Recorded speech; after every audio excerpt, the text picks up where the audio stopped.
안녕하세요. 저는 쇼핑몰 MD로 분주하게 살아가고 있는 30대 여자입니다. 오늘은 제 인생에서 가장 짧고도 강렬했던 결혼 생활, 그리고 그 끝에서 제가 직접 마주해야 했던 믿을 수 없는 배신과 통쾌했던 마지막 반전에 대한 이야기를 풀어놓으려고 합니다. 어쩌면 누군가에게는 막장 드라마보다 더한 이야기로 들릴지도 모르겠네요.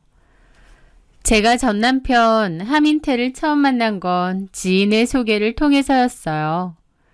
하민태는 자신만의 개성이 뚜렷한 개인 미용실을 운영하는 젊은 원장이었고, 처음 만난 자리에서부터 유머러스하고 활기 넘치는 모습으로 제 마음을 사로잡았습니다.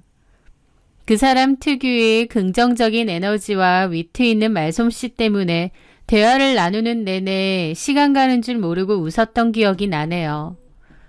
그렇게 저희는 자연스럽게 연인으로 발전했고 서로에게 깊이 빠져들었습니다.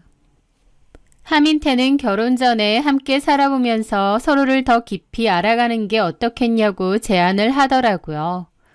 저도 그 생각에 동의했고 같이 살아보면 어떤 남자일까 궁금하기도 했어요. 그렇게 저희는 1년간의 동거를 시작하게 되었죠. 결혼이라는 큰 산을 넘기 전에 서로의 생활 습관이나 가치관을 맞춰보는 예행 연습 같은 시간이었달까요? 함께 사는 1년 동안은 아무런 문제가 없었고 모든 것이 다 좋았습니다. 사소한 생활 습관부터 음식 취향, 미래에 대한 가치관까지 저희는 마치 오래전부터 맞춰온 퍼즐처럼 잘 맞았거든요. 아침에 함께 눈을 뜨고 저녁에는 오늘 있었던 일들을 도란도란 나누며 소소한 행복을 느꼈습니다. 그러면서 이런 사람이라면 평생을 함께해도 후회 없겠다. 결혼해서도 지금처럼만 행복하게 살 수 있겠구나. 그런 확신이 제 마음속에 단단히 자리 잡았던 것 같아요. 그리고 저희 두 사람에게는 중요한 공통점이 하나 더 있었는데요. 바로 아이에 대한 생각이었습니다. 저는 결혼하고 꼭 아이를 낳아야 된다고는 생각하지 않는 사람이었어요. 결혼 생활에서 아이가 몹시 중요한 사람도 있겠지만 저는 그렇지는 않았죠. 아이를 낳고 키우는데 자신도 없었고 또 아이보다는 제 스스로가 더 중요한 사람이기도 하고요. 제 커리어를 계속 쌓아나가고 싶었고 또 아이 없이 자유롭게 오롯이 저희 두 사람에게만 집중하는 결혼 생활을 했으면 했거든요. 결혼이라는 게 서로 이런 가치관이 잘 맞아야 하잖아요. 그래서 민태 씨랑 결혼을 전제로 한 동거를 시작하기 전에도 당연히 얘기를 했었습니다. 그런데 민태 씨도 저랑 생각이 똑같더라고요. 민태 씨도 결혼은 하고 싶지만 아이가 없는 딩크로 살고 싶다는 거였죠. 이렇게 가치관이 잘 맞기가 쉽지 않은데 너무 신기하더라고요. 그래서 저희는 아이 없이 서로에게 더 충실하고 각자의 성장과 행복을 응원하며 살아가기로 약속했습니다. 그 약속이 저희 관계의 중요한 기반 중 하나라고 생각했고요. 민태 씨와 저는 그런 이야기도 참 많이 나눴기 때문에 서로에게 참 걸맞는 상대가 아닌가 했습니다. 그렇게 1년의 동거 생활을 마무리하고 저희는 결혼을 정식으로 준비하기로 했습니다. 예비 시부모님께 인사를 드리러 가는 날 설렘과 긴장이 교차했죠.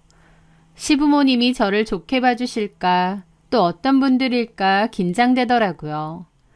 그런데 제가 처음 들어갔을 때부터 어머님이 저를 별로 탐탁치 않아 하신다는 걸 깨달았습니다. 어머님은 인사하는 자리까지 나오시기는 했지만 제가 못마땅한 기색을 숨기지 않으셨거든요. 그 미묘한 표정 변화를 제가 놓쳤을 리가 없었죠. 가장 큰 이유는 제 나이 때문이었습니다. 어머님은 민태 씨보다 제가 4살 정도가 나이가 많다는 사실 때문에 저를 썩 마음에 안 들어 하신 거였어요. 내가 들어보니 아가씨는 우리 민태보다 4살이나 많다던데. 네, 맞습니다. 생각보다 나이 차이가 꽤 돼서 처음 얘기 들었을 때 놀랐어. 아, 네. 어머님은 굳은 표정으로 말을 하셨기 때문에 저도 왠지 무안하기도 하고 뭐라고 대답을 해야 될지 모르겠더라고요. 그런데 어머님이 곧이어 이렇게 말하시는 겁니다. 아휴, 나이 때문에 조금 그렇긴 했는데 아무래도 나이가 있으면 나중에 애 갖는 게 쉽지 않을 거잖아. 그게 좀 걱정이네. 라고 하시는데 저는 당황할 수밖에 없었죠. 저는 이미 민태 씨와 결혼 후 아이 없이 살기로 얘기가 다 끝났기 때문에 당연히 민태 씨가 자기 부모님께도 저희의 확고한 계획을 미리 전달했을 거라고 믿고 있었어요. 저는 진작에 저희 부모님께 다 말씀드렸거든요. 그래서 좀 당황해서 민태 씨를 봤는데 못 들은 척 물만 마시고 있더라고요. 저는 어색한 미소를 지으며 어머님께 말씀을 드렸습니다. 어머니, 민태 씨한테 못 들으셨나요? 뭘? 저희 결혼해도 아이 없이 살기로 이야기 나눴거든요. 민태 씨도 그 점에 동의했고요. 저는 최대한 놀라시지 않게 웃으며 차분히 말씀드렸습니다. 그런데 어머님이 너무 놀라시더라고요. 그게 뭔 소리야? 아이 없이 살아? 네. 아니, 누구 맘대로? 네? 저희 결혼인데 어머님은 누구 맘대로 그렇게 하기로 했냐고 물으시는 겁니다. 그 모습에 저도 또 당황했죠. 너네들끼리 그렇게 결정했단 말이야? 부모들한테 물어보지도 않고? 저는 어머님의 다그침이 당황스러워서 민태 씨를 봤는데 모르는 척하고 있는 겁니다. 그 모습이 너무 얄밉고 열받더라고요. 이런 얘기는 당연히 자기 부모님께 먼저 얘기했어야 되잖아요. 그런데 하민태는 쏙 빠져있고 저만 곤란한 상황이었으니까요. 그쪽 부모님도 아셔? 네, 말씀드렸습니다. 괜찮으시대? 네, 저희 부모님은 저희 의견을 존중해 주신다고. 아니, 존중해 줄 게 따로 있지. 어떻게 자식 문제를... 나 너무 당황스럽네. 그러시더라고요. 저는 죄라도 지은 양 불편하고 쩔쩔매는 기분이 들었죠. 그 후로도 식사 시간 내내 분위기가 아주 안 좋았습니다. 시부모님은 쌩하게 인사를 하고 돌아가셨죠. 저는 식사 자리가 끝나고 하민태에게 물어보았습니다. 자기야, 이게 어떻게 된 거야? 어머님 아버님께 말씀 안 드렸어? 우리 딩크로 살기로 한 거. 그거 곧 말씀드리려고 했는데. 뭐라고? 아직도 말씀 안 드렸어? 그런 얘기는 미리 말씀드렸어야지. 아까 어머님 반응 봤잖아. 내가 집에 가서 얘기 잘할게. 걱정 마. 내가 엄마한테 잘 얘기하고 얼마든지 설득할 수 있어. 자기는 신경 쓸 거 없어. 진짜야? 그렇다니까. 하민태는 자신이 얘기하겠다고 저한테 신경 쓸 게 없다고 얘기했습니다.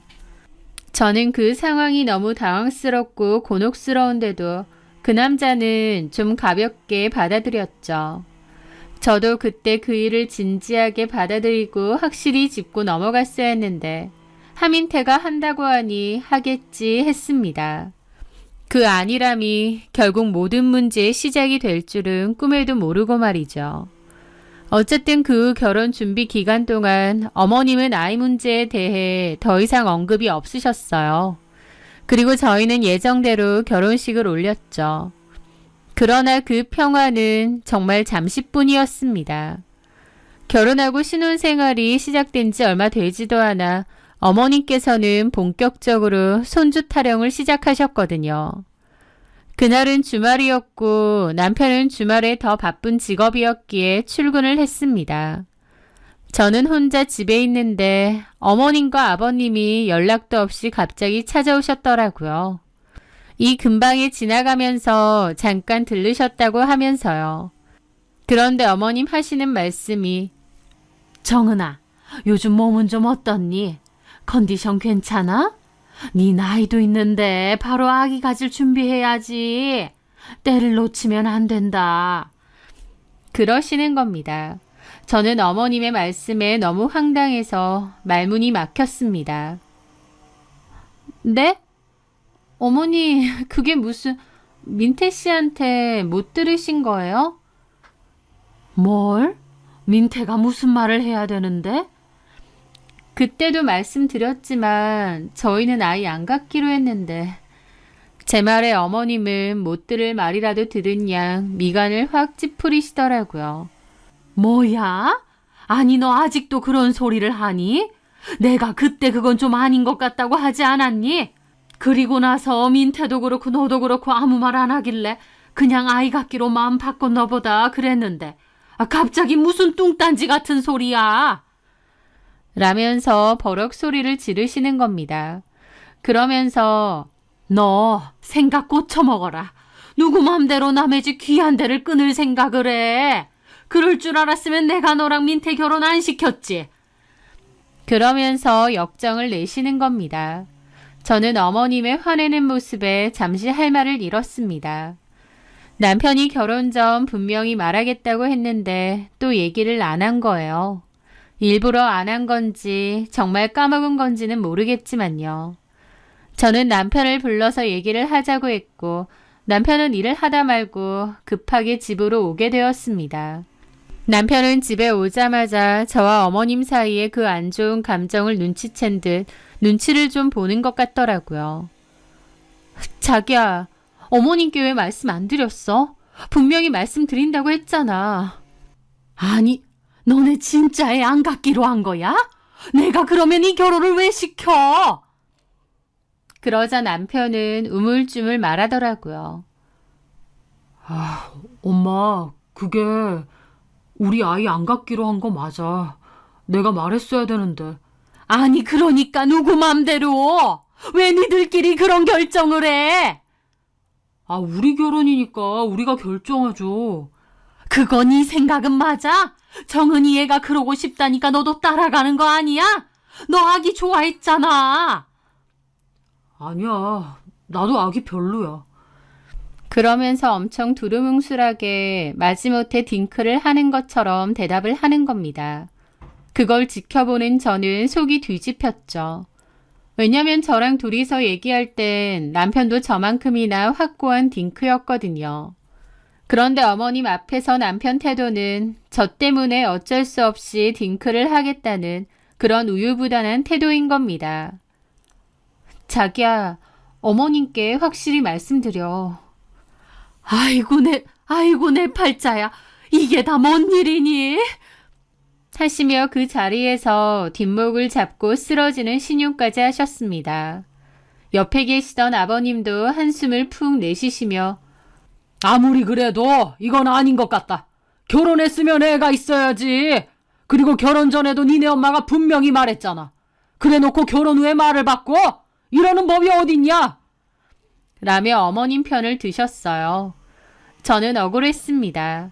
남편이 얘기한다고 했기에 믿었고 별 말씀이 없기에 이해하신 줄 알았으니까요. 그렇게 여차저차 시부모님이 돌아가시고 저는 쌓였던 울분을 남편에게 터뜨렸습니다.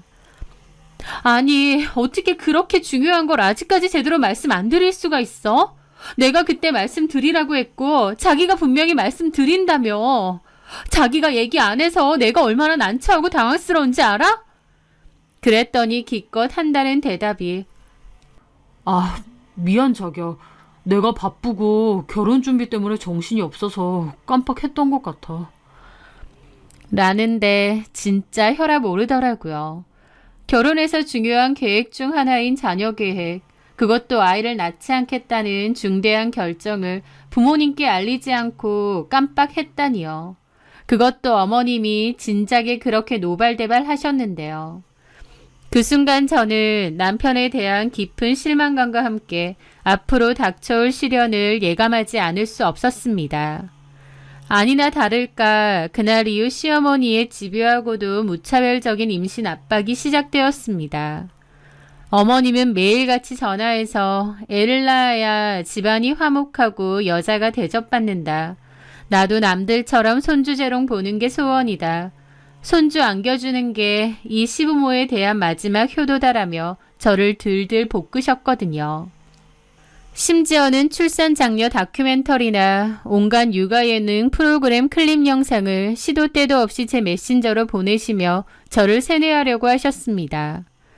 무슨 아기 울음소리나 옹알이 소리 모음 같은 것도 보내셨다니까요. 귀엽지 않니? 이런데 너희는 왜 아이를 안 가지려고 하니? 나중에 후회 안 할 자신 있니? 등등. 정말이지 사람을 질리게 만들고 정신적으로 피폐하게 만들더라고요. 저는 결혼 전에 부모님께 미리 말씀을 드리지 않은 남편이 원망스러웠습니다.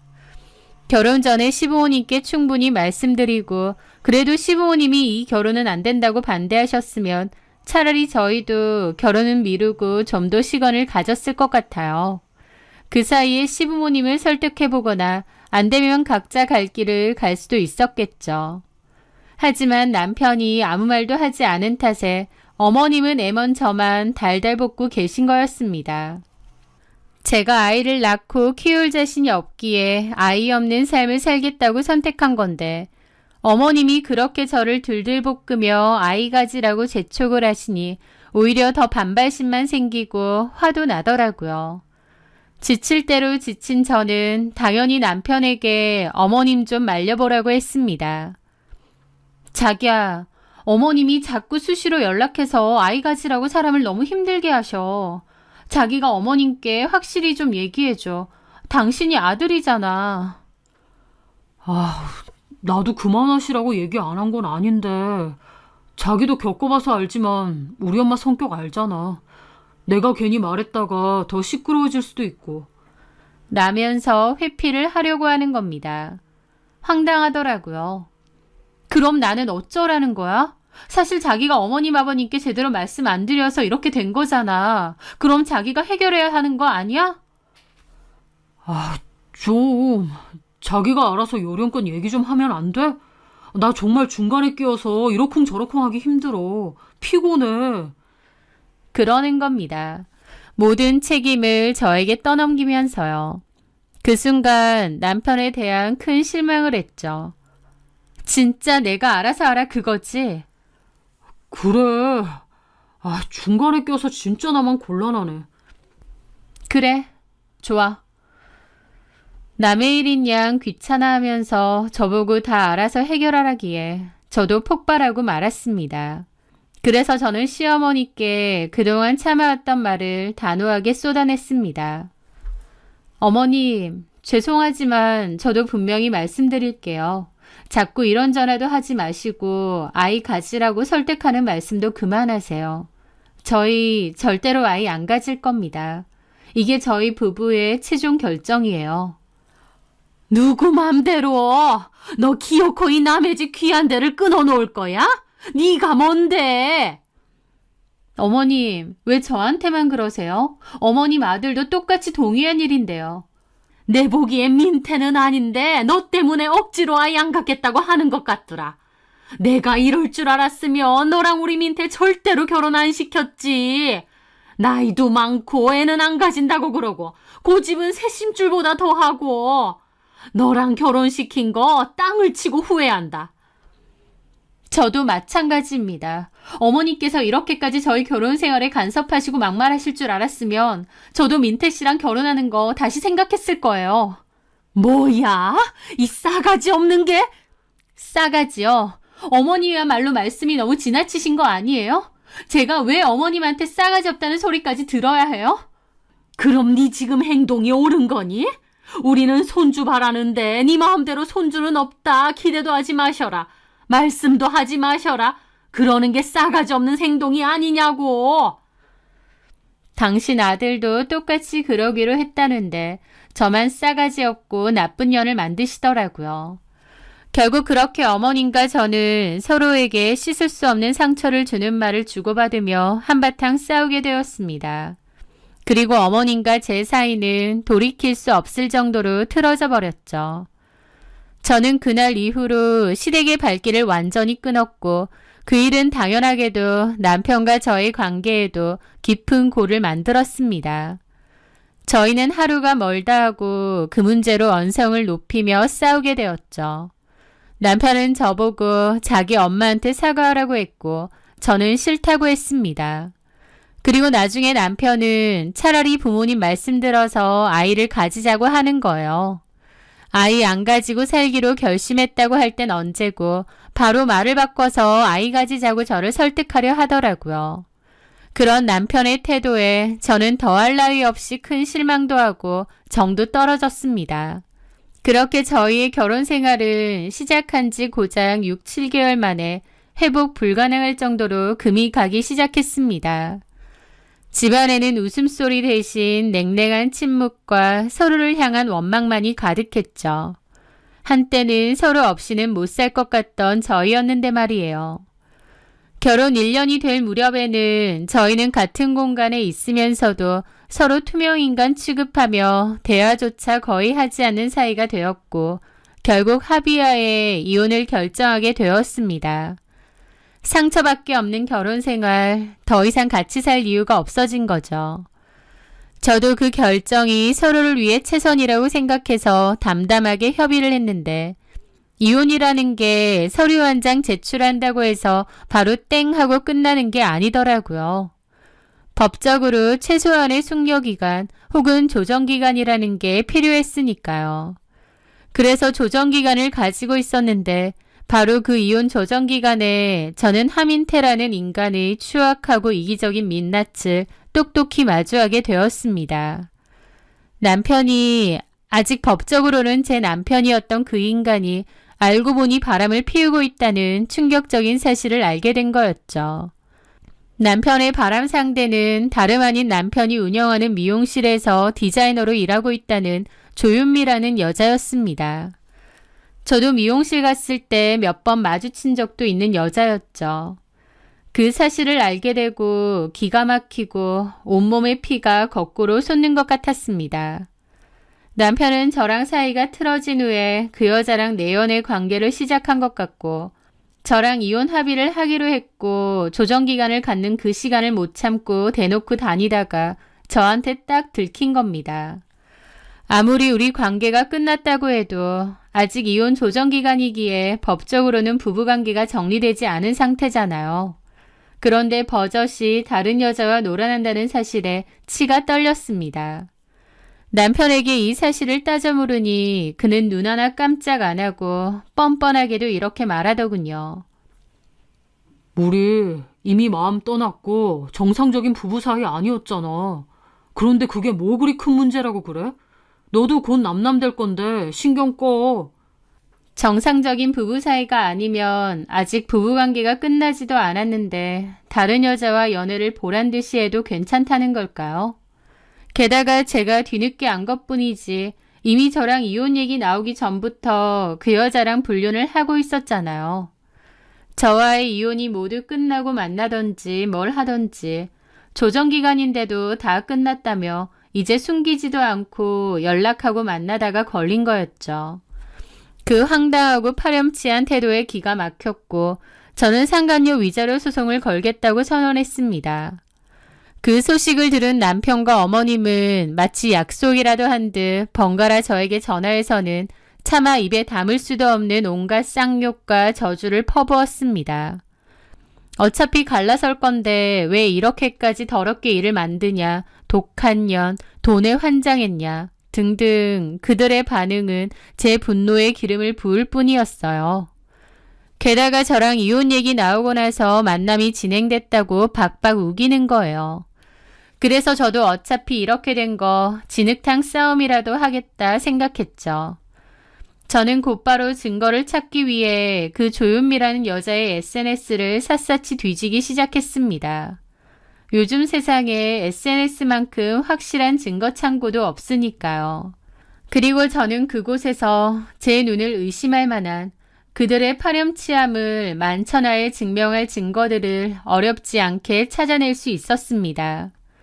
조은미는 자신의 SNS 계정의 버젓이 어머님께서 주신 감동의 선물, 항상 예뻐해 주셔서 감사해요 라는 낯뜨거운 글과 함께 누가 봐도 시어머니가 사준 것으로 보이는 반지와 명품 가방 사진을 자랑스럽게 올려놓았더라고요. 그것도 무려 2달 전에요.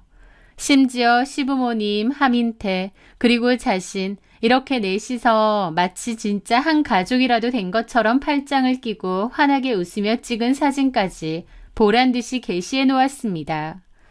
그 사진 밑에는 사랑하는 우리 어머님, 그리고 내 사랑 민태 씨와 함께 이런 닭살 돋는 멘트까지 달려 있었죠.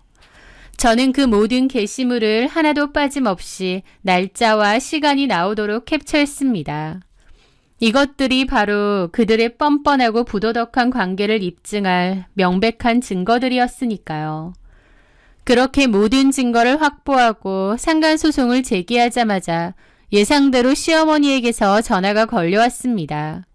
그 목소리에는 분노와 악의가 가득했죠. 이 아이 지독한 년아. 어차피 이혼 도장 찍기로 한 마당에 우리 민태 앞길을 막으려고 상간소송까지 걸어야겠어? 응? 누구더러 지독하다고 하시는 거예요. 이혼 얘기 전부터 바람피웠고 조정기간 그거 얼마나 된다고 그새를 못 참고 상간녀랑 당당하게 연락하고 다니다가 들킨 건 어머님 아들이잖아요. 그리고 어머님 아버님도 그 여자랑 이미 왕래하고 지내셨죠. 진짜 너무들 하시네요. 기가 막혀서 너는 그 심보를 그따위로 고약하게 쓰니까 결국 이혼 당하는 거다. 알기나 해? 이혼 당하는 게 아니라 제가 이혼하는 거죠. 그리고 이혼 사유에 어머님과 어머님 아들의 책임도 분명히 있다는 거 잊지 마세요. 아이고 웃기고 있다. 나는 너같이 재수없고 싸가지 없는 년 말고 천사같이 예쁘고 참한 우리 윤미 새며느리로 들여서 손주 많이 보고 행복하게 살 거다. 우리 윤미가 얼마나 착하고 어른 공경 잘하고 싹싹한지 너랑은 차원이 달라. 너보다 나이도 한참 어리지. 얼굴도 예쁘지. 애교도 많지.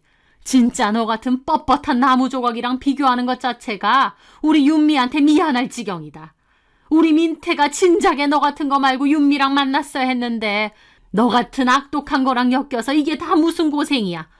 너랑 우리 민태는 처음부터 만나지 말았어야 할 악연이야, 악연.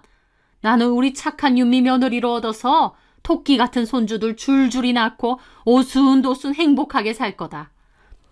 네, 마음대로 하세요. 그리고 저야말로 그 집안이랑 엮인 게 제 인생 최악의 악연이라고 생각하는 중이거든요. 그럼 끊겠습니다. 그렇게 어머님과의 지긋지긋한 통화를 마치고 나니 오히려 마음 한구석이 후련해지는 것 같기도 했습니다. 그러던 와중 정말 기가 막히고 코가 막히는 장면을 제 두 눈으로 직접 목격하게 되었습니다. 친정 엄마와 함께 오랜만에 외식을 하러 나갔는데 바로 저 앞 테이블에서 어머님과 그 파렴치한 상간녀 조윤미가 마주 앉아 다정하게 식사를 하고 있는 거예요. 어찌나 살갑게 이야기를 나누고 웃음꽃을 피우던지 누가 보면 다정한 모녀지간인 줄로 착각할 정도였습니다. 아직 저와 남편의 조정기간 중이고 상간녀와 남편을 상대로 위자료 소송까지 했는데도 보란듯이 저렇게 다니는 게 어처구니가 없어서 헛웃음만 나왔죠. 저는 그냥 그 불쾌한 광경을 못 본 척하고 식사를 계속할까 하다가 갑자기 속이 좋지 않아 잠시 화장실에 가게 되었어요. 그런데 화장실을 갔다가 나와서 손을 씻는데 제 등 뒤로 급하게 조윤미가 지나가는 거예요. 저를 미처 못 본 것 같더라고요. 그러더니 화장실 칸 안으로 급히 들어가선 누군가와 통화를 했습니다. 그래서 저는 조윤미 통화를 우연히 엿듣게 되었는데요. 그런데 그 통화 내용이 어딘가 좀 이상하더라고요. 엄마가 주말에 꼭 갈게. 우리 아들 조금만 참고 기다려. 엄마가 나중에 너 꼭 데리고 와서 같이 살 거야. 그때까지만 잘 지내고 있어. 사랑해, 우리 강아지. 저는 어리둥절했죠. 아들? 데리고 와서 같이 산다고? 순간 제 머릿속에서 수만 가지 생각이 스쳐 지나갔습니다. 이미 상간소송도 했고 그냥 모른 척할 수도 있었지만 그 이상한 통화가 너무 궁금해서 견딜 수가 없었어요. 엄마라뇨. 그래서 저는 너무 궁금한 나머지 고민 끝에 사설탐정사무소에 조윤미에 대해서 알아봐달라고 의뢰를 했습니다. 남편과 바람난 상간녀의 비밀이 뭔지 알아야겠더라고요. 그리고 얼마 뒤 상상조차 하지 못했던 엄청난 사실들을 알게 되었죠. 그 시간이 흘러 상간소송은 당연히 제 완벽한 승리로 끝났습니다. 저는 남편과 조윤미로부터 위자료를 받아낼 수 있었어요. 물론 그 위자료의 출처는 뻔하죠. 어머님, 아버님이 아들 대신 그리고 예비 며느리 대신 다 내주셨을 겁니다. 모든 법적 절차가 마무리되고 드디어 서류상으로도 그들과 완벽한 남남이 된 날 어머님, 아니 전 시모에게서 전화가 왔더라고요. 내가 깜빡하고 있었는데 그때 너 결혼한다고 내가 팔찌 하나 줬었지? 그거 다시 택배로 보내든 돌려보내라. 결혼 전에 전 시모가 자기 팔찌를 하나 줬는데 저도 전 시모도 그동안 까먹고 있었거든요. 저는 알겠다고 택배로 보내겠다고 했습니다. 그런데 그렇게 끊으면 되지 전 시모가 저를 약올리더라고요. 이제 이혼녀 됐네? 속 시원하니? 네 성질에 재혼을 할까는 모르겠다만 다음부터는 애 안 가지고 싶으면 꼭 얘기 먼저 해라. 뒤통수 치지 말고. 물론 이제 노산이라 애 가지고 싶어도 가지기 힘들겠지만 그 팔찌는 어서 보내. 우리 새며느리 윤미한테 줘야 되니까. 그러시는 겁니다. 와, 끝까지 비아냥거리는데 어이없으면서도 동시에 웃음이 나더라고요. 그래서 제가 그랬습니다. 걱정 마세요. 재혼 안 할 거예요. 이 결혼으로 제대로 되었거든요. 팔찌도 빨리 보낼게요. 어머님 그토록 아끼는 며느리한테 선물하세요. 참, 어머님 그토록 손주 노래를 부르시더니 소원 성취하셨던데요. 그것도 아주 제대로요.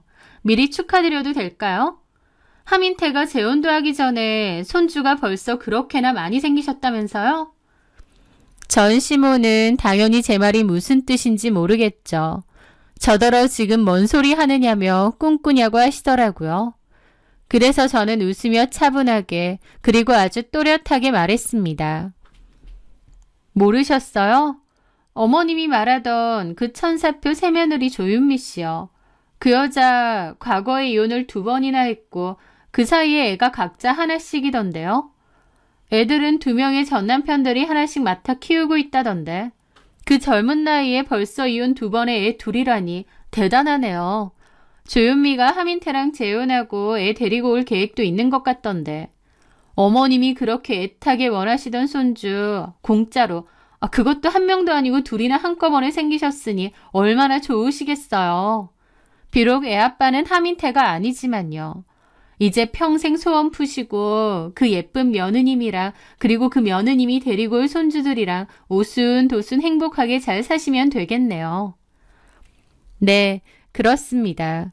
제가 사설탐정한테 돈까지 드리면서 알아본 바에 따르면 그 조윤미라는 여자는 20살 어린 나이에 혼전 임신으로 첫 번째 결혼을 했고 아이를 낳은 지 1년도 채 살지 못하고 이혼했더군요. 아이는 전 남편이 맡아 키우고 있었고요. 그리고 불과 3년 뒤 2번째 남편을 만나 거기서도 또다시 혼전 임신으로 결혼했고 2번째 아이를 낳은 지 고작 6개월도 안 돼서 또 이혼한 상태였습니다. 2번째 아이 역시 그쪽 전 남편이 키우고 있다고 했고요. 제가 그 식당 화장실에서 우연히 듣게 된 조윤미의 통화 내용은 바로 그 여자가 첫 번째 전 남편과의 사이에서 낳은 아들과 나누던 대화였던 거죠. 제 말을 들은 시모는 무슨 말도 안 되는 소리냐고 펄쩍 뛰었고 저는 제가 화장실에서 우연히 들은 통화 내용과 사설탐정을 고용해서 조윤미의 뒤를 캐본 이야기를 다 하게 되었습니다. 그 모든 것이 다 진실이라는 것을 알게 된 전시모는 말도 안 된다며 펄쩍펄쩍 뛰시더라고요. 조은미가 과거에 이혼 전력이 2번이나 게다가 각자 애까지 있다는 사실을 전시모는 꿈에도 몰랐던 것 같더라고요. 알면 그렇게 예쁘고 착한 새며느리 소리는 안 했겠죠. 게다가 조윤미가 그 애들을 데리고 올 생각이라는 것까지요. 저는 뒤집어진 시모의 목소리를 들으며 그랬습니다. 어머님, 그렇게 원하시던 손주가 공짜로 2이나 한꺼번에 더 생겼으니 얼마나 좋으세요.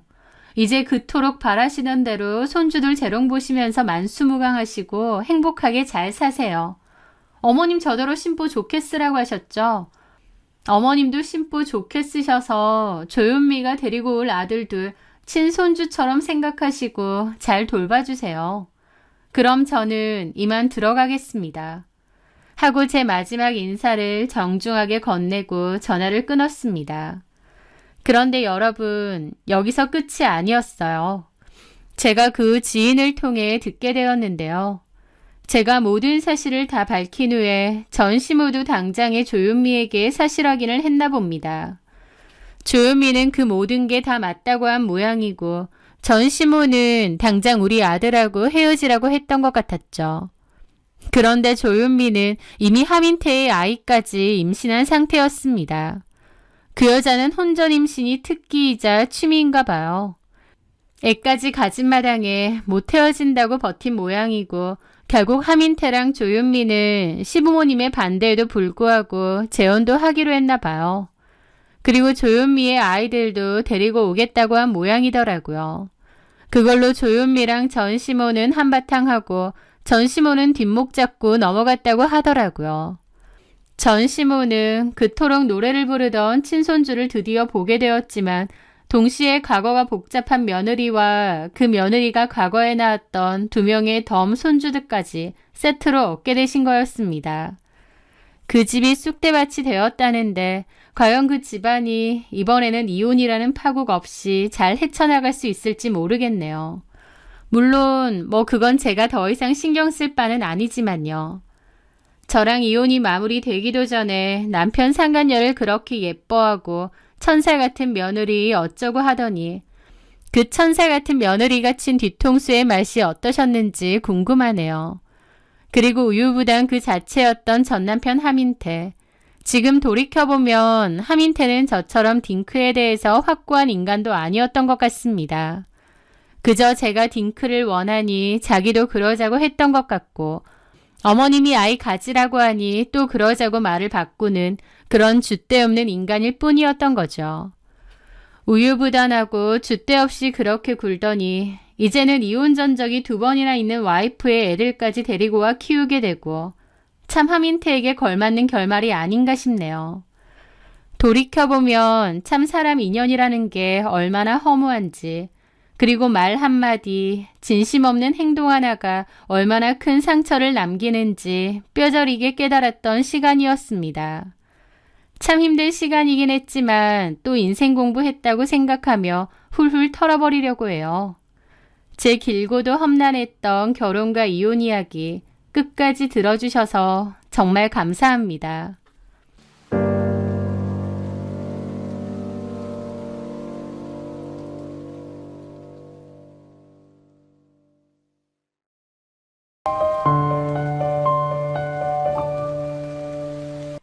안녕하세요. 저는 미친 시댁과 인연을 끊고 제 가정을 지켜낸 30대 여자입니다. 사람들은 종종 가장 무서운 적은 가장 가까운 곳에 있다고 말하곤 합니다. 저는 그 말이 진실이라는 것을 결혼 생활을 통해 뼈저리게 깨달았습니다. 저희 시어머니는 정말 상상 초월의 악마 같았고 저희 신우도 참 못돼 먹은 인간이었어요.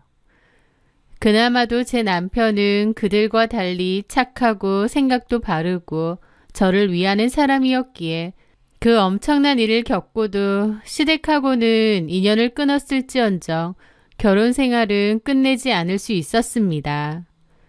다시 생각해도 치 떨리고 몸서리 쳐지는 그 사건에 대해 이야기해 보려 합니다.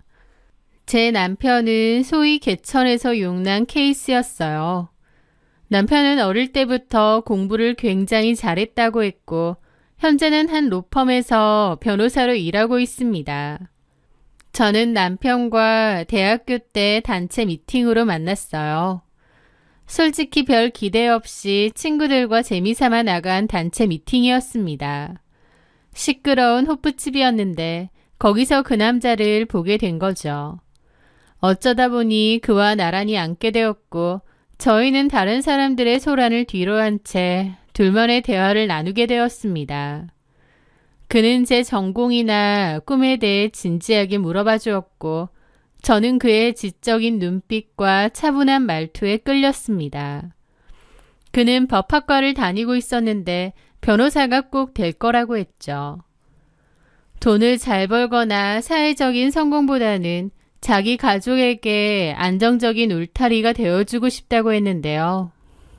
어린 나이지만 가족에 대한 사랑이 많고 책임감도 강하구나 생각했던 것 같아요. 그렇게 미팅이 끝나고 그에게서 먼저 연락이 왔습니다. 저 역시도 그에게 호감이 있었기에 저희는 자연스럽게 연인이 되었죠. 저랑 남자친구는 알콩달콩 연애했습니다. 그러다가 남자친구가 자신의 집 사정에 대해 이야기를 하더라고요. 집이 좀 여유롭지 못한 편이라고 했고 아버지는 병으로 돌아가셨다고 했습니다. 책임감이 강했던 아버지는 수술 때문에 병원에 가기 직전까지 가족들을 위해 일을 하고 돈을 버셨다고 했어요. 그러면서 당신이 떠나도 가족들이 잘 지낼 수 있게끔 충분한 재산을 남기고 가셨고 원래는 그 돈으로 남친이나 남친 누나나 안정적으로 대학교도 들어가고 생활도 할 수 있었을 거라고 했습니다. 하지만 자신의 어머니가 돈에 대한 개념이 좀 부족하고 기도 얇은 편이었대요.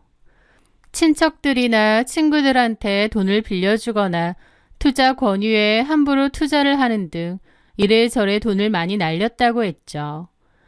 등록금까지 그렇게 해버리는 바람에 하마터면 남자친구는 대학 입학을 못할 뻔하기도 했답니다. 우리 엄마랑 누나가 좀 철딱서니가 없어. 현실 감각도 좀 부족하고. 그래도 가족이니 어쩌겠어. 그리고 아빠가 돌아가시기 전에 나한테 가족들 잘 부탁한다고도 하셨고. 내가 변호사가 돼서 돈 많이 벌어서 엄마랑 누나 다 책임지고 건사해야지. 저는 그런 말을 하는 남자친구가 책임감이 강해 보여서 좋았습니다. 자신의 가족을 지키려는 그 굳은 의지가 남자친구를 더 든든하고 믿음직스럽게 보이게 만들었거든요. 어쨌든 남친은 그 로스쿨에 들어가려고 준비했는데 그 고생스러운 공부를 할 때도 저랑 사귀고 있었거든요. 제가 정말 서포트를 많이 해줬습니다. 저희 부모님은 연세가 좀 많으시고 제가 막둥이였는데요. 제 대학까지 보내주시고 나서 부모님은 원래 계획대로 귀농을 하러 시골로 내려가셨습니다. 그래서 저는 대학교 때부터 과외나 아르바이트도 했었고 대학 졸업하자마자 한 회사에 취업해 일하면서 돈도 열심히 벌었죠. 남친도 역시나 꿈을 이루기 위해 공부에 매진했습니다. 남친이 도서관에서 밤을 새울 때면 저는 따뜻한 도시락과 커피를 싸들고 찾아가 함께 밤을 지샜습니다. 또 제 월급날이면 남친에게 필요한 책과 물품도 사주었고 면접을 보러 갈 때를 대비해 좋은 정장도 맞춰주었습니다. 남친이 꿈을 이루기를 저 역시도 간절히 원했던 거죠. 남친은 그때마다 제 손을 잡고 선주야, 내가 이 은혜는 평생 잊지 않을게. 꼭 변호사 돼서 너 호강시켜줄게. 라며 눈시울을 붉히곤 했습니다. 물론 주변에서는 저더러 그러더군요. 헌신하면 헌신짝 된다. 남자친구가 변호사 되고 나면 마음이 달라져서 너랑 헤어질지도 모른다. 라는 얘기들이요. 아주 귀에 못이 박히도록 들었죠. 저도 사람인지라 당연히 불안한 마음이 생길 때도 있었습니다. 하지만 괜찮았어요. 다른 것보다 제가 좋아서 하는 것들이고 일방적인 희생이라고 생각하지 않았습니다. 그리고 남자친구를 인간적으로 많이 믿었습니다. 그리고 제 믿음은 틀리지 않았어요. 남자친구는 후에 정식으로 변호사가 되었고 유명 로펌에 들어간 지 딱 1년 뒤에 제게 청혼을 했거든요.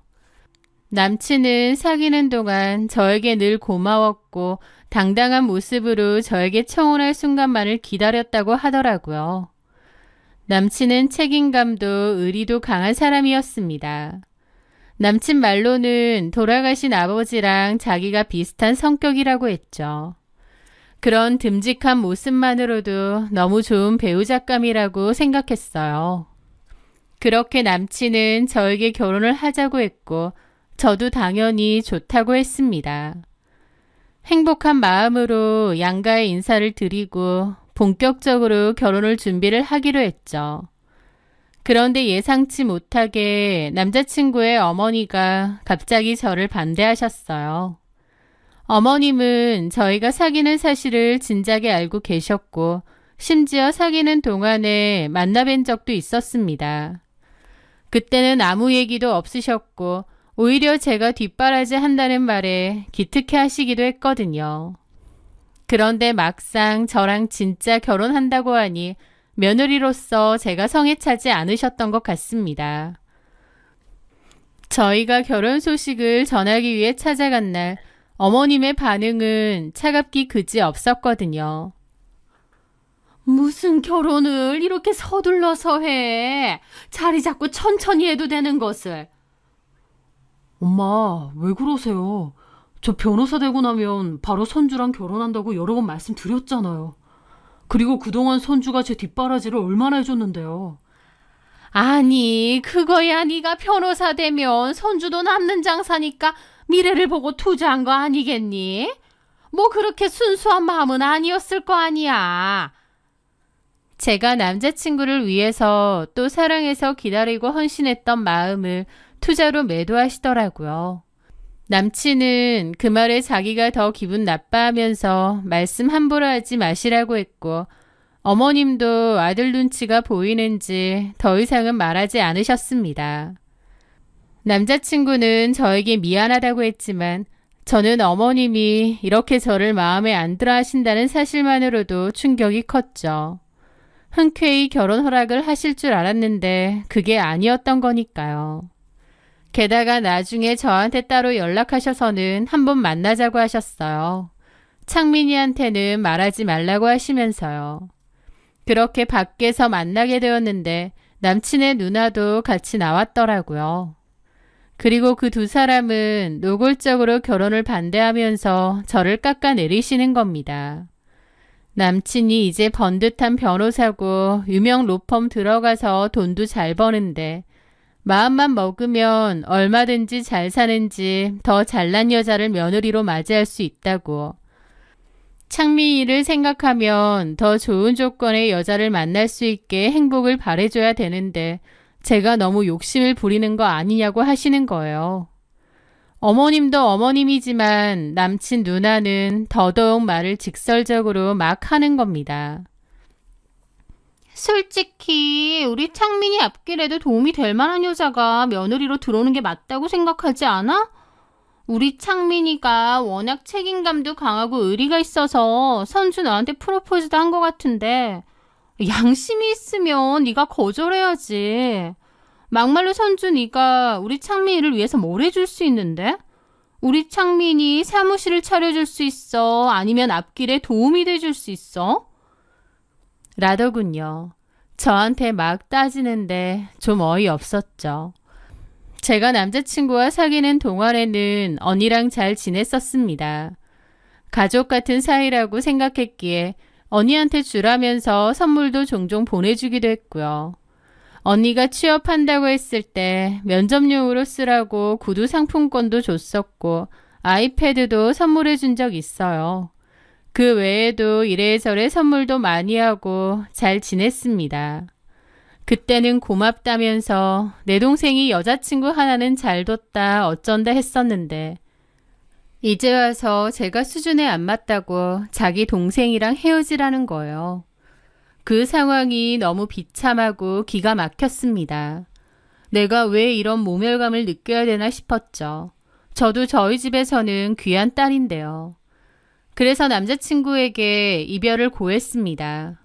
니네 엄마랑 누나가 나를 탐탁치 않아 하는데 나는 그런 결혼하고 싶지 않다고요. 하지만 남자친구는 자기 엄마랑 누나가 하는 말은 중요치 않다고 저랑은 절대 못 헤어진다고 매달리더라고요. 하지만 저는 어머님과 누나의 횡포에 마음을 너무 다쳐서 진심으로 헤어지고 싶었습니다. 결혼해서 잘 지낼 자신도 없었고요. 하지만 남친은 저랑 절대 못 헤어진다고 엄마랑 누나는 자기가 설득하겠다고 했습니다. 그리고 만약 설득이 안 되면 엄마랑 누나의 의견은 무시하고 그냥 저랑 결혼을 강행할 거라고까지 하면서요. 남자친구가 그렇게 말해주니 솔직히 고맙기도 하고 그 진심이 더욱 와닿더라고요.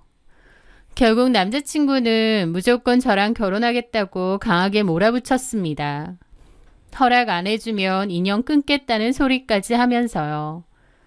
남친이 그렇게 나오니 어머님도 마지못해 허락해 주셨고 저희는 힘겹게 결혼에 꼴이 나게 되었죠. 하지만 결혼 후에도 어머님은 제가 계속 탐탁치 않으셨는지 제 앞에서 대놓고 아쉬움을 표현할 때가 많으셨습니다. 그런 게 너무 스트레스기도 했지만 그래도 남편이 워낙 저에게 잘했다 보니 그러려니 하고 참았습니다. 그러던 어느 날 어머님 신우와 같이 백화점에 갔는데요. 어머님이 어떤 아주머니랑 우연히 만나서 반갑게 인사를 하시더라고요.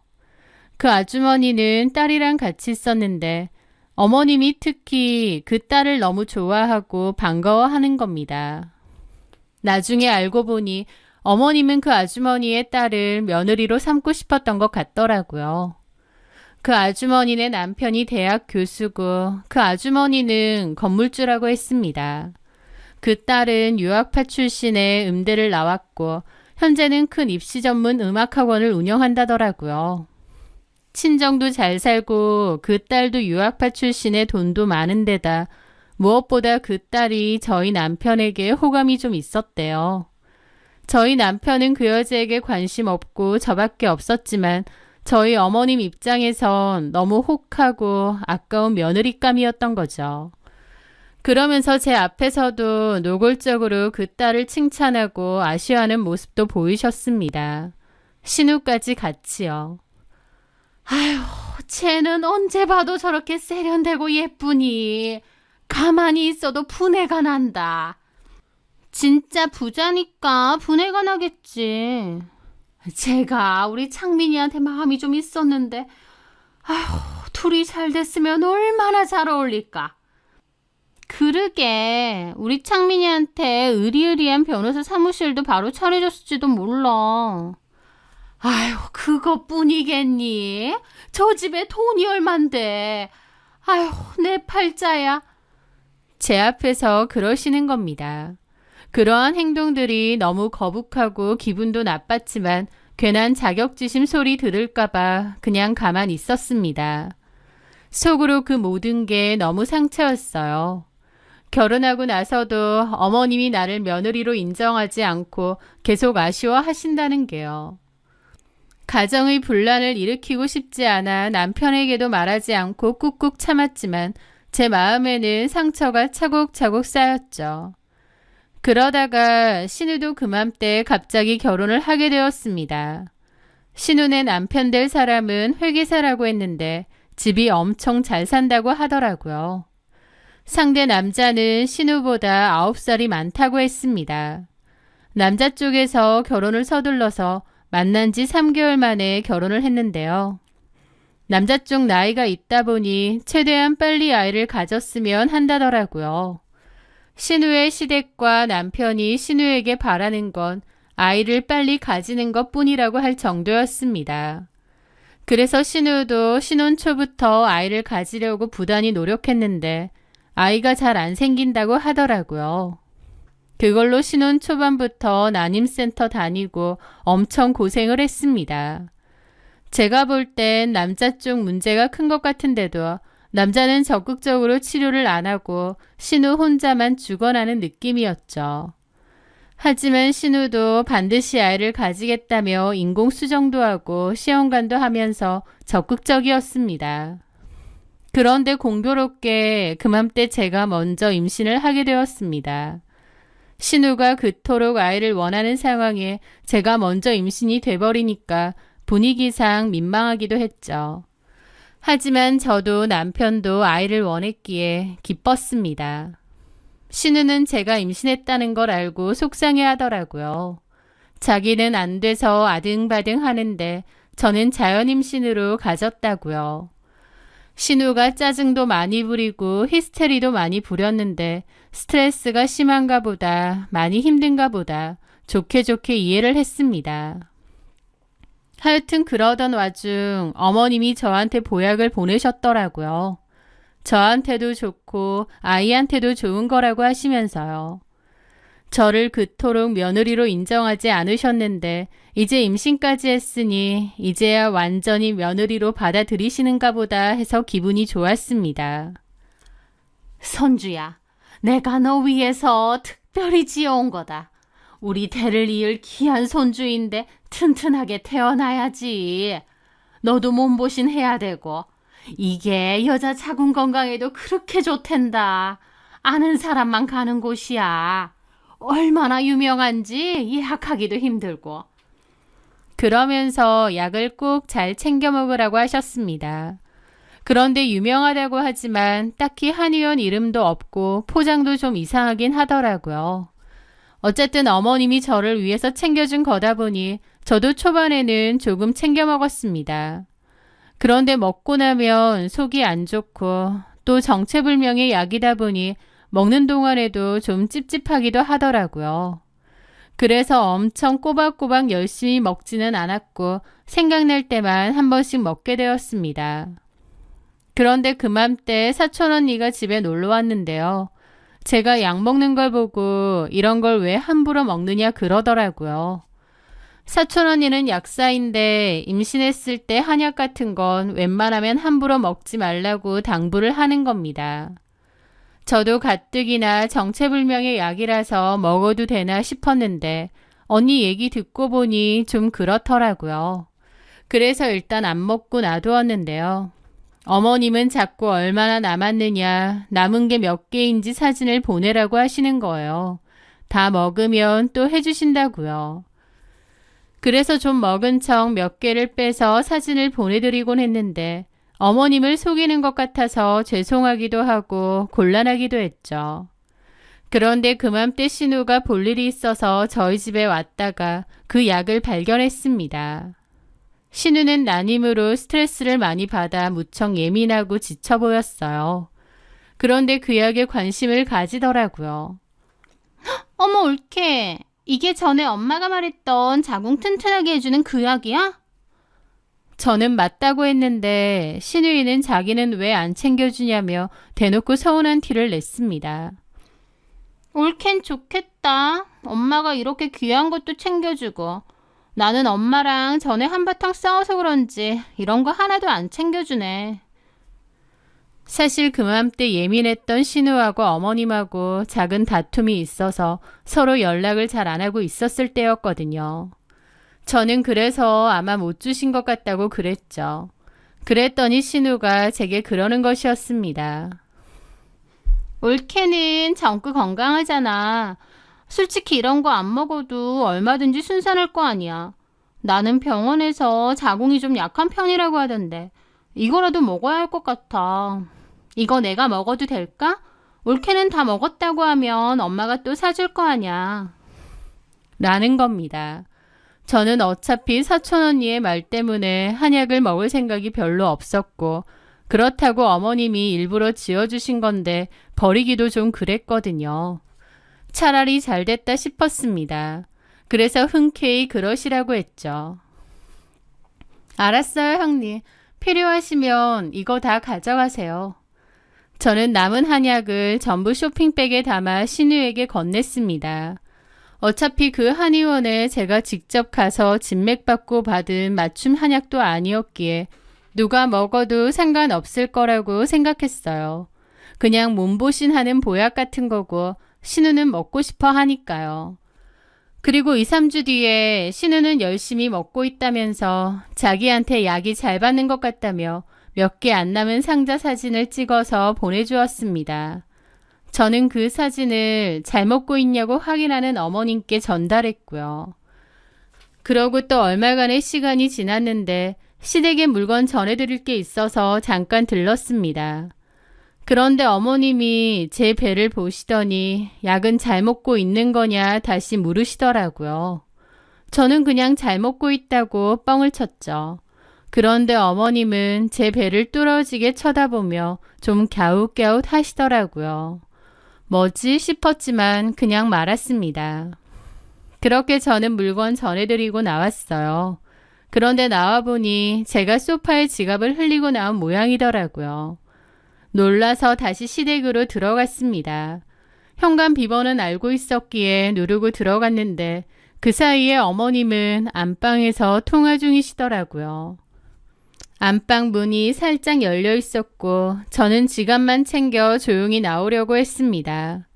그런데 그 안에서 들려오는 이야기에 소름이 쫙 끼치더라고요. 아니, 그 약이 왜 효과가 없어요?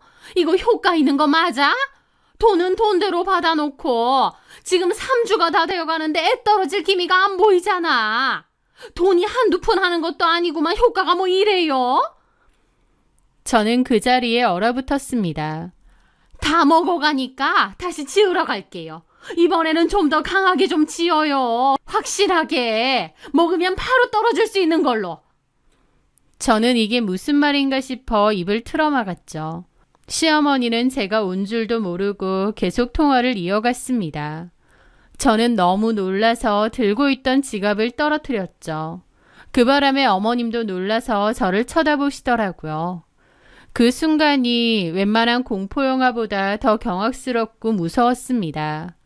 어머님도 놀라서 저를 빤히 쳐다보고 있고요. 저는 그대로 집 밖으로 달려나갔습니다.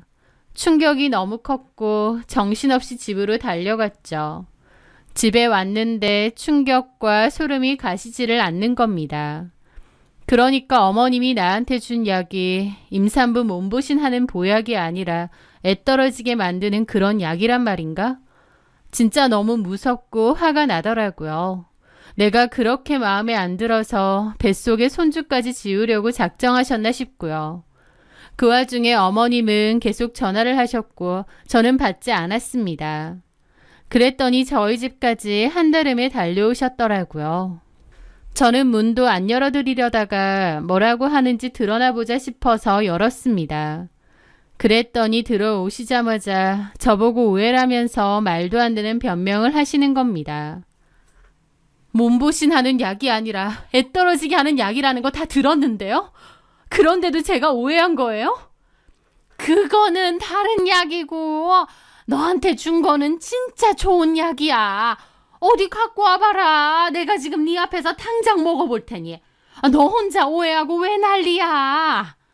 오해요? 그럼 아까 그 통화는 뭔데요? 그거는 친구 부탁으로 한 거다. 친구가 필요한 데가 있어서. 하여튼 너한테 준 거는 진짜 좋은 약 맞아. 너는 나를 도대체 뭘로 보는 거니? 네 뱃속에 있는 애 우리 창민이 애야. 그런데 내가 미쳤다고 너한테 안 좋은 걸 주겠니? 주셨잖아요. 얘가 진짜 어디 들고 와보라니까. 내가 네 눈앞에서 그거 다 먹으마. 그러면 내 말 믿겠니? 라면서 뻔뻔하게 소리를 지르시더군요. 그래서 제가 그랬죠. 어머님이 무슨 의도인지는 모르겠는데요. 죄송하지만 저 어머님이 주신 약 안 먹었습니다. 뭐라고? 다 먹었다고 몇 개 안 남은 상자 사진도 보냈잖아. 그건 뭐야? 그거 제가 먹은 거 아니고요. 형님이 드신 거예요. 그 말에 어머님은 정지화면이 되더라고요. 엄청 당황하신 것 같았습니다. 뭐라고? 우리 라이가 먹었다고? 그게 무슨 소리야? 저희 집에 오셔서 자궁 튼튼해지고 좋아지는 약이 이거냐면서 양보해달라고 해서요. 그래서 그러라고 하시고 다 싸드렸어요. 어머님은 기함을 하는 겁니다. 그걸 왜 우리 라이한테 줘? 왜 이러세요, 어머니? 어머님 방금 저한테 여자 몸에 너무 좋은 약이라면서요. 그럼 형님이 드셔도 좋은 건데 왜 화를 내세요? 그런데 어머님이 경악을 하시더니 아악하고 비명을 지르시는 겁니다. 그 꼬라지를 보는데 저도 너무 열받더라고요. 자기 딸이 먹었다고 하니 저렇게 방방 뛰는 걸 저한테 먹이다니요. 진짜 미친 거 아닌가 싶었고 너무 열받았죠. 왜 이러세요? 저한테 독약이라도 주셨어요? 어머님이 좋다고 귀한 거라고 하셨잖아요. 형님이 그거 거의 다 드셨다던데 무슨 문제 있어요? 제 말에 어머님은 얼굴이 새하얗게 질리더니 일단 급하게 전화를 하시더라고요. 아마 신우에게 전화를 거는 것 같았죠. 신우는 전화를 안 받은 듯 했고 어머님은 안절부절 못하더니 그대로 달려나가는 겁니다. 아마 신우에게 가는 것 같았죠. 그 모습에 얼마나 기가 막히던지요. 도대체 나한테 그리고 내 뱃속의 아이한테 뭘 먹이려고 한 건가 싶고요. 저는 그 후 찍어놨던 약 사진 속에서 작게 적혀있는 전화번호를 발견했고 알아봤습니다. 알고 보니 제대로 된 한의원도 아니고 이상한 약들을 만들어 파는 불법적인 건강원 같은 데더라고요. 어머님은 제가 임신한 걸 원치 않았기에 그걸 저에게 먹이려 한 겁니다.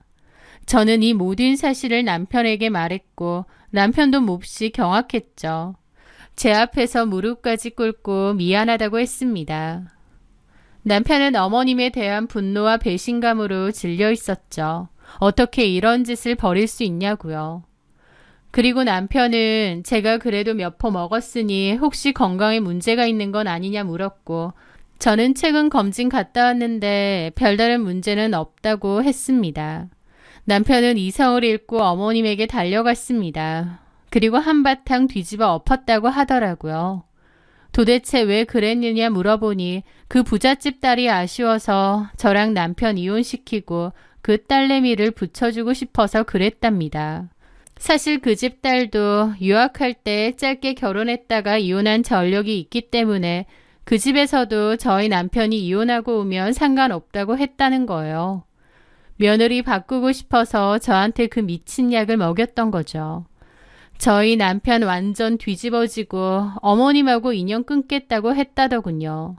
변호사인 그가 자신의 어머니가 저지른 일이 얼마나 큰 범죄인 건지 모를 리 없었죠. 남편은 집에 돌아와 어머님에게 전화를 걸었습니다. 그리고 차갑게 말했죠. 엄마가 한 행동은 인간이 할 짓이 아니에요. 나는 다시는 엄마 얼굴 보고 싶지도 않고 엄마라고 부르고 싶지도 않아요. 엄마가 이렇게 위험하고 무서운 사람인 줄 몰랐어요. 다시는 저희 앞에 나타나지 마세요. 라고요. 그리고 나중에 들으니 그 정체불명의 약을 먹은 신우는 자궁 상태가 안 좋아져서 더더욱 임신이 힘들어졌다고 했습니다. 그 사실을 알게 된 신우는 이게 다 엄마 때문이라고 뒤집어졌다고 하더라고요. 신우가 어머님을 원망하며 모녀 사이는 완전히 파탄났고 그 집에서도 신우가 계속 아이를 못 가지니 이혼 얘기까지 나온다고 하더군요. 어머님의 그 미친 행동 때문에 아들과도 의절하고 딸한테도 엄청난 피해를 준 겁니다. 저도 마음 같아서 시어머니를 확 고소해버리고 싶었죠. 남편도 제가 그렇게 해도 할 말 없다고 했고요. 하지만 저는 내 몸에 문제는 없었으니 괜찮다고, 다만 다시는 어머님 얼굴을 보고 싶진 않다고 했습니다. 남편하고 이혼할 게 아니기 때문에 더 크게 문제를 만들 생각은 없었고 대신 다시는 안 보고 살겠다고 결정을 내린 거죠. 남편도 알겠다고 했고 어머님과 인연을 끊는 걸로 이 일은 끝내기로 했습니다.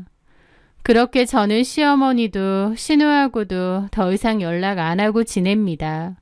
남편은 그 일로 늘 저에게 미안한 마음을 안고 산다고 하더라고요. 남편하고는 여전히 잘 지내고 있고 그 아이도 건강하게 출산했습니다. 어머님이 그 뒤에 자기가 정말 미안하다며 아이 사진 한 번만 보내달라고 연락이 왔는데요. 그 문자도 바로 지워버렸습니다. 진짜 뻔뻔하신 분이구나 싶더라고요.